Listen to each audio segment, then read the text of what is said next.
Shalom a todos, ¿cómo están? Vamos con el video número 2 sobre la fiesta del Eterno, la fiesta de los panes sin levadura, Ha Hamatzot.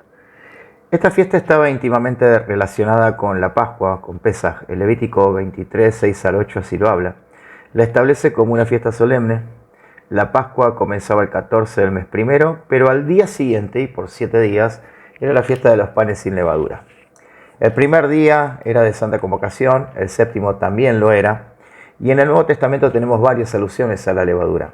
Esta sustancia, hongo unicelular microscópico, era una sustancia usada para fermentar la harina, aumentando su volumen, levantando la masa para luego esta pueda ser cocinada. En la Biblia es un símbolo de corrupción. Esto lo vemos claramente en 1 Corintios 5, 6 al 8 y Gálatas 5, 9. Símbolo de la doctrina perniciosa, como lo dice Mateo 15, del 5 al 12, Marcos 8, 15, dice: guárdense de la levadura de los fariseos y saduceos. No les había dicho que se guardasen de la levadura del pan, sino de la doctrina de los fariseos y de los saduceos. Guardaos de la levadura de los fariseos y de la levadura de Herodes. En la parábola de la levadura, en Mateo 13:33, dice: el reino de los cielos es semejante a la levadura que tomó una mujer y escondió entre 3 medidas de harina, hasta que todo fue leudado. Hay dos interpretaciones diferentes que dividieron a los estudiosos bíblicos con respecto a la interpretación de esta parábola. Un grupo opina que esta levadura es el Evangelio, que con gran fuerza fermenta y lo invade todo lo transforma y todo lo revoluciona, pero eso es figura que penetra todas las mentes, todas las instituciones, todas las naciones, etc. Pero chocamos con un gran obstáculo, porque en toda la Biblia la levadura es símbolo de corrupción y de pecado. Esto lo vemos claramente en Mateo capítulo 16, del 6 al 12, como dijimos, Marcos 8, 15, 1 Corintios 5, 6 y 7, Gálatas 5 y 9. La mujer es identificada como un símbolo siniestro, según Zacarías 5, 7 y 8, Apocalipsis 2, 20, Apocalipsis 17, 1. Pero ¿con qué vamos a identificar las 3 medidas de harina? Yeshua advierte el sentido siniestro de la doctrina en 3 clases: de opositores a la pureza del Evangelio, los fariseos, los saduceos y los herodianos. Los herodianos, como sabemos, eran seguidores partidarios de Herodes que formaban parte del concilio rabínico de aquel tiempo, o que eran parte de lo que conocemos como el Sanedrín. Los fariseos nacieron así.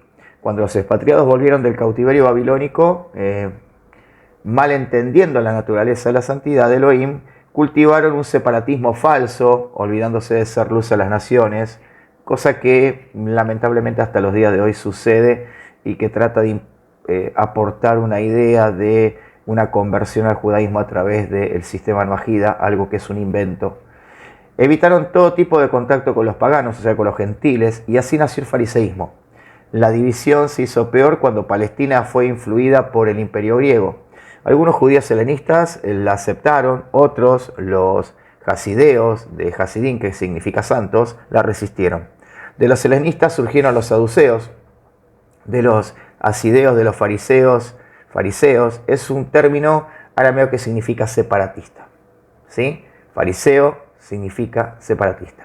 En su afán de no contaminarse con nada y seguir estrictamente la ley, se mantenían alejados de todo contacto que según ellos podía contaminarlos. Se alejaban del pueblo común que por ignorar la Torá no la cumplía y por quebrantarla era inmundo. Mostraban una piedad formal, externa, pero una equivocada actitud de corazón. Representaban la levadura de la tradición, o sea, los mandamientos de hombre, lo que conocemos como obras de la ley en el libro de Gálatas, que intentaba corromper la pureza de la revelación divina. Eran símbolo de una religión vacía de contenido, pero llena de reglas y de preceptos. Los fariseos, en la moralidad exterior, se basaban en mostrar que ellos eran piadosos, pero el problema era en la moralidad interior. Esto lo vemos en Marcos 7:20. Dice: pero decía que lo que del hombre sale, eso contamina al hombre, porque lo de adentro del corazón de los hombres salen los malos pensamientos, los adulterios, las fornicaciones, los homicidios, los hurtos, la avaricia, las maldades, el engaño, la lascivia, la envidia, la maldicencia, la soberbia y la insensatez. Todas estas maldades de dentro salen y contaminan el hombre. Lo que Yeshua atacó no fue la Torá, no fue la ley, no fue la comida, no fueron los alimentos, sino la tradición que era una transgiversación de la Torá de la ley. La frase insistidamente usada en el Sermón del Monte, oíste que fue dicho a los antiguos, a sus antepasados, no dice lo que fue escrito, sino lo que fue dicho.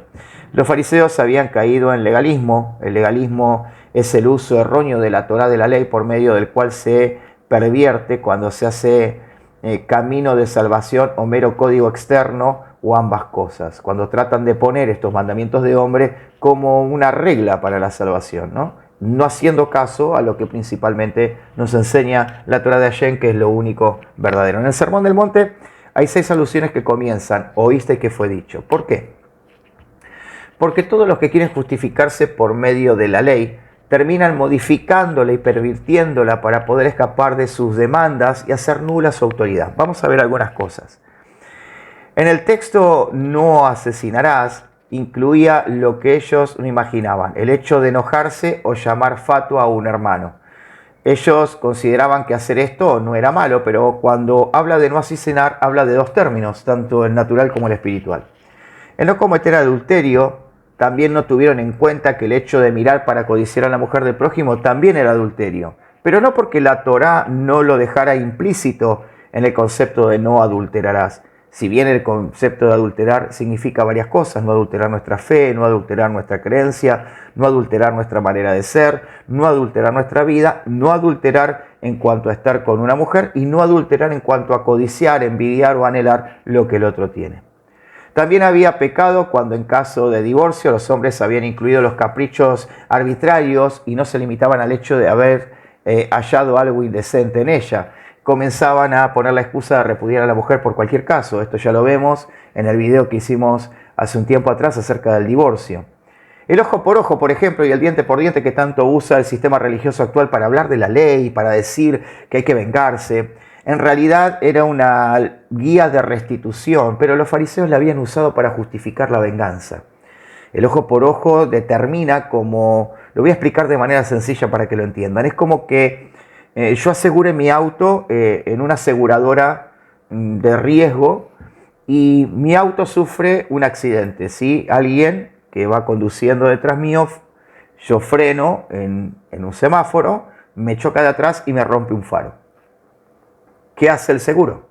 El seguro me paga a mí, el seguro de aquel que me chocó, me paga a mí por ese faro que rompió. Bueno, esto representaba el ojo por ojo, diente por diente, mano por mano y pie por pie. No que le quitaran el ojo, no que le quitaran el pie, no que le quitaran la mano, sino que lo restituyeran y esa pérdida que había tenido, que quizás le impedía trabajar, sea sostenida y mantenida por aquel con algún tipo de indemnización para que no pasara ningún tipo de necesidad. Hacían algunos tipos de juramento y otros no. Y Yeshua dijo que la palabra de un creyente no necesita reafirmarse por un juramento. Debe tener solidez en esa palabra, ¿no? Que tú sí sea sí, que tú no sea no. ¿Recuerdan el pasaje donde le dice, ustedes enseñan a no jurar por el cielo y por la tierra o por el templo? Y comienza a explicar, ustedes hacen un montón de cuestiones como juramento porque no tienen palabra. El amarás a tu prójimo y aborrecerás a tu enemigo. Era una versión perversa de la tradición, el mandamiento netamente de hombre que habían modificado con el fin de no tener relación con los gentiles y de justificarlo como que la ley lo decía, ¿verdad? Cuando la ley no dice eso, dice amarás a tu prójimo como a ti mismo, bendecirás a tu enemigo. Nunca dice que lo tenemos que odiar. Porque os digo que si vuestra justicia, dijo Yeshua, no fuere mayor que la de los escribas y fariseos, no entraréis en el reino de los cielos. Esto está en Mateo 5:20. La levadura farisea llevaba el mero proselitismo, olvidando la evangelización, olvidando la buena noticia, sino que lo único que buscaban eran conversos a sus reglas halágicas y no al concepto real de la Torá. Esto lo vemos implícito en Mateo 23:15. Dice, hay de vosotros escribas y fariseos hipócritas, porque recorréis mar y tierra para ser un prosélito, y una vez hecho, lo hacéis 2 veces más hijo del infierno que vosotros. Proselitismo, para que ustedes lo entiendan, es convertir a alguien a nuestras opiniones, cultura, amoldándolo a nuestra modalidad, o sea, a nuestra forma, y no al concepto real. El motivo que nos impulsa es extender nuestro imperio. La evangelización es proclamar las buenas noticias de Yeshua a través de la Torá, a través de lo que él mismo predicó y lo que él mismo enseñó, para que los hombres crean y tengan vida y sean conformados a la imagen del Mesías y no a la nuestra. El motivo que nos impulsa es el deseo de ¿qué? Del bienestar del hombre y de la gloria de Elohim, de hacer su voluntad, de hacer lo que a él le agrada. La levadura farisea llevó a mal comprender la naturaleza en Kadosh, o sea, de santidad, que Adonai requería de nosotros, formulando un separatismo falso. Debían ser luz a las naciones, o sea, a los gentiles, como lo dice Isaías 49:6, pero no lo hicieron. ¿Por qué? Porque evitaron todo contacto con los paganos por miedo a la contaminación. En el Talmud, al cual no vamos a hacer referencia, se encuentran un montón de alusiones a este tipo de cuestiones. ¿Sí? La levadura farisea los llenaba con una actitud de superioridad, de escarnio hacia el pueblo necesitado de guía, mostrando su fastidio ante la popularidad de Yeshua. Lo vemos en Juan capítulo 7, versos 48 y 49. Crearon una hermandad muy cerrada, una secta. Eran así, ásperos, severos, sin compasión por los ignorantes, por los pecadores o por los necesitados. Los fariseos pensaban en sí mismos de cómo mantener su propia pureza, mientras Yeshua pensaba primero en otros, cómo buscar y salvar a aquel que estaba desviado, aquel que se había salido del camino real. Es la figura del médico que se arriesga al contagio, pero rehúsa atender al enfermo. Es el pastor que busca la oveja perdida, o la mujer que ha perdido la dracma, o el padre que perdió a su hijo. Los saduceos nacieron así. En el mismo tiempo que aparecieron los fariseos, los saduceos fueron permeables a la influencia helénica o griega. Recordemos que los saduceos son lo que se conocía como los sacerdotes, aquellos que estaban encargados del templo. Llegaron a ser un partido muy opuesto a los fariseos. Sus integrantes eran generalmente ricos, influyentes, con cargos públicos. Ellos negaban la resurrección, ya que creían que el alma y el cuerpo mueren juntos, la existencia de los ángeles y de los demonios. ¿Por qué? Porque la Torá no tiene textos sobre estas doctrinas. Fueron influidos por los griegos y así copiaron las ideas de Aristóteles, descartando todo lo que no se racionalizaba, todo lo que no derive de la mente. Por eso Yeshua lo llamó generación de víboras, Mateo 3:7. Demandaban señal de parte de Yeshua, Mateo 16:1 al 4. El Sanedrín estaba compuesto por los fariseos y por los saduceos. La levadura de los saduceos representaba la especulación y la filosofía que tanto daño han hecho a la pureza de la Besorá, de la Buena Nueva, a través de toda la historia. Como hoy lo sigue haciendo, los dogmas denominacionales, las posturas humanas que tratan de interpretar o tratan de poner en la Escritura lo que la Escritura no dice. Para nombrar algunos de los exponentes del principio de la historia, de los del camino, tenemos a Cerinto, el precursor de los gnósticos, el cual distingue a Yeshua, el Mesías. Él enseñó que Yeshua fue un humano, hijo de Miriam y José, y que en los momentos de la Tevilá su cuerpo recién ahí fue tomado por Yeshua. En el siglo II, los gnósticos pretendían demostrar que las cosas profundas de la fe mesiánica eran para una élite, un grupo de iluminados, una aristocracia espiritual, por llamarlo de alguna manera. Para estos, las exigencias morales y éticas importaban muy poco. El cuerpo era algo muy pobre, simple caja o envoltorio que no podía contaminar el alma iluminada. Esto lo vemos en 1 de Juan 1:5, donde se nos dice que Adonai es luz y no hay tinieblas en él. Algunos anunciaban una perfección sin pecado. El pecado era asunto de cuerpo, pero no del espíritu. ¿No les suena familiar algunas doctrinas cristianas a esto? 1 de Juan 2:3 dice: sabemos que le conocemos. El conocimiento era la pasión de los griegos. Ellos creían en un conocimiento reservado para pocos, para los del intelecto superior, para los más capacitados, y el conocimiento de Adonai, como dice Jeremías 9:24, es una bendición accesible a todo hombre. Antiguamente la sociedad estaba más estrechamente relacionada y con menos oportunidades de vida privada individual o separación. Había baños públicos, gremios de comerciantes, templos paganos, paseos públicos, recintos políticos, etcétera, estaban infectados de ídolos. Todo estaba infectado de idolatría. El camino, la fe que nosotros profesamos, los netzaritas, representó una amenaza a una estructura social de mucho tiempo. Ante este desafío, algunos iluminados trataron o buscaron de alguna manera relacionarse, pero generaron un compromiso indebido con el paganismo. Por ejemplo, los nicolaitas y otros que merecieron la censura de los emisarios, como en Apocalipsis 2 y 3. Algunos pensadores contemporáneos también generaron compromisos indebidos. Por ejemplo, Vincent Peale, quien en sus escritos confunde la fe con optimismo, hoy la doctrina motivacional de visualizar, de reclamar, de profetizar y declarar que vemos en los dogmas protestantes. Él creía que el hombre puede cambiar su vida cambiando sus actitudes mentales. Igual el pensamiento positivo con la fe bíblica.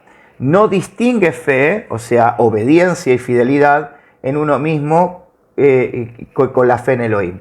Para él, lo más preocupante para nada es el objeto de ser fiel y ser leal. Él recomendaba repetir 3 veces cada día, creo, creo, creo. ¿No le suena a confesar todo el tiempo que tiene lo que no tiene para atraerlo? Esa fe vacía que enseña el cristianismo protestante. La fe se transformaba en confianza en sí mismo, optimismo sin fundamento, y el pensamiento positivo es sinónimo de lo que quisiéramos que fuera cierto, pero que en realidad nunca nos va a llegar porque no es por pensamiento, es por fidelidad, es por obediencia, es por firmeza y es por lealtad. Eso es lo que significa fe, derivado de la palabra emuná. Décadas atrás captó la atención de muchos que le dio en llamarse la teología de la liberación, que en realidad fue usar la Biblia para pretexto como para justificar los movimientos políticos, la liberación, aún apoyando la violencia. En realidad fue una mera especulación basada en la filosofía humana. La teología de la prosperidad para nosotros no es bíblica. Tiene un alto contenido especulativo, donde el dar se transforma en una inversión por todo aquello que voy a recibir. La motivación del dar está contaminada por una filosofía humana y no por un móvil de amor. Los herodianos surgieron así, que eran otra parte de estos grupos. Eran un partido político adicto a Herodes. Hubo varios Herodes, porque Herodes es un título que quiere decir descendiente de Herodes. Como los príncipes herodianos dependían de Roma, sus partidarios se sometían de buena voluntad al poder romano y sostenían que era justo pagar tributo a los emperadores, cosa que negaban los fariseos.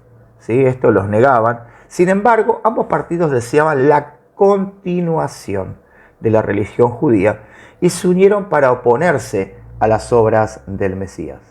Los herodianos representaban la levadura de la mundanalidad. Colosenses 2.8 nos dice: mirad que nadie os engañe por medio de filosofías y huecas sutilezas, según tradiciones de los hombres, conforme a los rudimentos del mundo y no según el Mesías. Acá tenemos en un solo texto incluidos la filosofía especulativa, las tradiciones y la mundanalidad. Estas son las 3 levaduras denunciadas por Yeshua cuando dijo que debíamos tener cuidado con la levadura de los fariseos, los seduceos y los herodianos. Marcos 16, 6 al 12 y Marcos 8:15. Hay un autor que nos narra una forma de cocinar a las ranas. Si le echamos en la olla de agua hirviendo, el calor las va a hacer saltar, pero si las ponemos en una olla con agua fría e incrementamos muy lentamente la temperatura, todas se van a dar cuenta cuando estén cocinadas. Nuestros valores y aquellas cosas que nos dejaron los emisarios dentro de la sociedad se han ido cocinando lentamente a través del tiempo. Las ranas nos advertían el cambio gradual en la temperatura del agua. Con frecuencia los valores y creencias reflejan la mediocridad de la sociedad moderna y son valores empobrecidos. ¿Por qué no gritamos con mayor fuerza contra el aborto, contra la discriminación, contra la homosexualidad, contra el divorcio, contra todo tipo de inmoralidades y corrupciones generalizadas? ¿Por qué no lo hacemos? Porque lamentablemente nos han metido las ranas en un agua fría que se ha ido calentando con el tiempo y cuando querramos despertar ya habremos estado todos realmente cocinados. Por eso es importante despertar a entender por qué tenemos que estar ligados a las fiestas del Eterno, a la simbología, al cuidado de nuestra vida espiritual. Existe una gran o pequeña diferencia en cómo vive el mundo y cómo vivimos nosotros. Nuestra vida ofrece esperanza o desilusión. Una persona recorrió todo Estados Unidos para entrevistar a 350 destacados líderes cristianos y realizar con esto una tesis o un trabajo. Al finalizar expresó: he encontrado un gran celo por la obra de Dios, pero muy poca pasión por Él, o sea, por el Eterno. Apocalipsis 22, de 2 al 4. Esto es lo que hay que ver, porque acá es donde se relaciona. ¿Dirá esto de vos y de mí? Estamos tan ocupados que hemos perdido la pasión por el Eterno. Si somos unos creyentes reales, tendríamos que correríamos un riesgo serio si fuéramos tibios. Recuerden lo que dice Apocalipsis 3, 15 al 16. La obediencia a la Torá es las características sobresalientes del creyente bíblico. El doctor Schaeffer, gran estudioso de nuestra cultura contemporánea, dijo que la mayoría de las personas han adoptado dos valores empobrecidos. Uno, la tranquilidad personal. Es decir, déjame solo, no me molesten con los problemas de otros. Se desea vivir la vida con un mínimo de incomodidad, estando cerca de los necesitados, somos vulnerables. Que mis patrones de vida no sufran interferencia alguna, sin importar los efectos sobre los hijos y los nietos. O sea, todo tiene que estar separado de mí. Nadie puede rodearme con sus problemas. Abundancia, la abundante y crecimiento y creciente cadena de pensamientos de la prosperidad. Una vida hecha de cosas y muchas más cosas. El éxito hoy se juzga por la abundancia material. Todo esto da lugar a los creyentes tibios. Hay creyentes bíblicos en espíritu, pero tibios en la práctica. ¿Cómo nos damos cuenta? Bueno, recordemos la tarea de los arqueólogos que exploran las ruinas de las civilizaciones olvidadas. ¿Ellos qué hacen? Buscan restos o trozos de cerámica. ¿Para qué? Si las encuentran, saben que son parte de vasijas rotas. Y al estudiarlas proyectan cómo era cuando estaba intacta. Un pedacito de tu vida no es un hecho aislado, ni desvinculado entre sí. Tenés que preguntarte, ¿cómo encaja mi vida en todo? En ocasiones resultamos ser dos personas en una sola. El creyente visible, que todos ven, sabemos qué hablar y cómo comportarnos, y ante cada grupo somos diferentes. Por ejemplo, en el partido de fútbol, en el trabajo, en la asamblea, en el grupo familiar, etc. A veces desempeñamos papeles muy bien diferenciados. Eso está hablando de tibieza. Esto nos lleva a la crisis de identidad. ¿Cuál de todos es mi verdadera persona? El creyente verdadero es el que Adonai conoce. Primera de Juan 2.15 dice, no améis al mundo ni las cosas que están en el mundo. Si alguno ama al mundo, el amor del Abba no está en él. Porque todo lo que hay en el mundo, los deseos, la carne, los deseos de los ojos, la vanagloria de la vida, no proviene del Abacadosh, sino del mundo.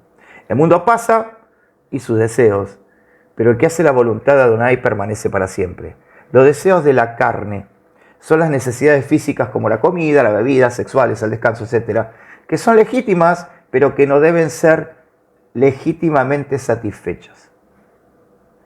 En el caso de Yeshua, la tentación de convertir la piedra en pan lo alejaba de la voluntad de Elohim. No estimulemos los deseos físicos más allá de la línea permitida por Adonai. Tengamos presentes los consejos. Huye de las pasiones juveniles, 2 Timoteo 2.2. Haced morir, pues, lo terrenal en vosotros, Colosenses 3.5. Despojaos del viejo hombre, Colosenses 3.9, ¿sí? Y hay que revestirse de lo nuevo, Colosenses 3.10. Vestidos pues como escogidos de Adonai, santos y amados, Colosenses 3.12. La vanagloria de la vida en el caso de la invitación dada por Yeshua para retirarse de la parte más alta es el deseo de lograr grandes cosas, de ser personaje y de ser alguien importante. Es la visión de mostrar y demostrarnos. Los deseos de los ojos representa lisa y llanamente la avaricia y el deseo sin límites de tener cosas. Una de las bases del capitalismo. Tanto tienes, tanto vales, dicen mucho hoy. Como creyentes diríamos, tanto eres, tanto vales. Sin darnos cuenta, asumimos actitudes materialistas que nos presionan para tomar malas decisiones. El problema no es la cantidad de cosas, sino nuestra relación con las cosas.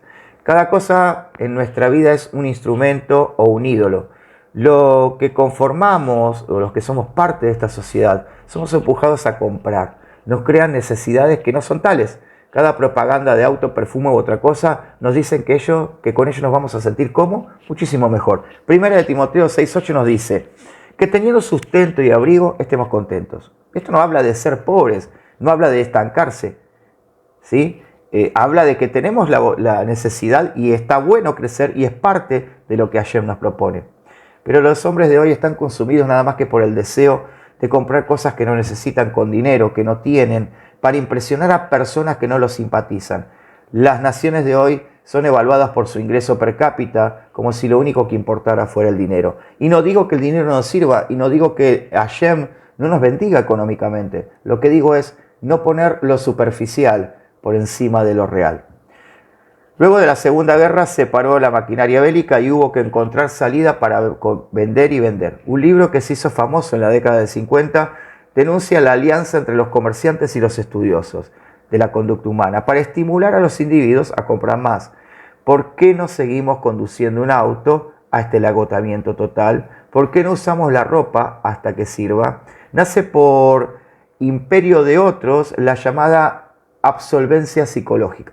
Se logra que nos sintamos avergonzados por un auto viejo o que vayamos a una fiesta con ropa que hemos usado 3 veces. La satisfacción más grande de la vida constituyen las relaciones personales. En la carrera materialista están alejadas de todo. Lucas 12:15 habla de esto. Ahora vamos a volver, pero puntualmente, a los panes sin levadura. Todo esto que nosotros vimos es la levadura, cómo le fermenta la levadura en nosotros. Los panes sin levadura representan eso, ¿no? El salirnos del sistema, el salir de Pesaj, de esa liberación, del pecado, de aquello que nos esclavizaba, para ir a una libertad sin levaduras, sin sesgos humanos, sin posturas religiosas, sin conceptos de hombres, sin conceptos fariseos que nos dicen que tenemos que poner por encima de la Torá y de los principios del Eterno aquellos conceptos que nosotros creemos que son válidos, como es el sistema religioso actual, ¿no? Esos conceptos que tienen que, como siempre dijimos, son un texto colgado de un dogma para establecer una doctrina que no sirve absolutamente para nada. Nosotros tenemos que aprender y tenemos que entender que tenemos que liberarnos de todo eso. Las fiestas del Eterno tienen un simbolismo muy profético.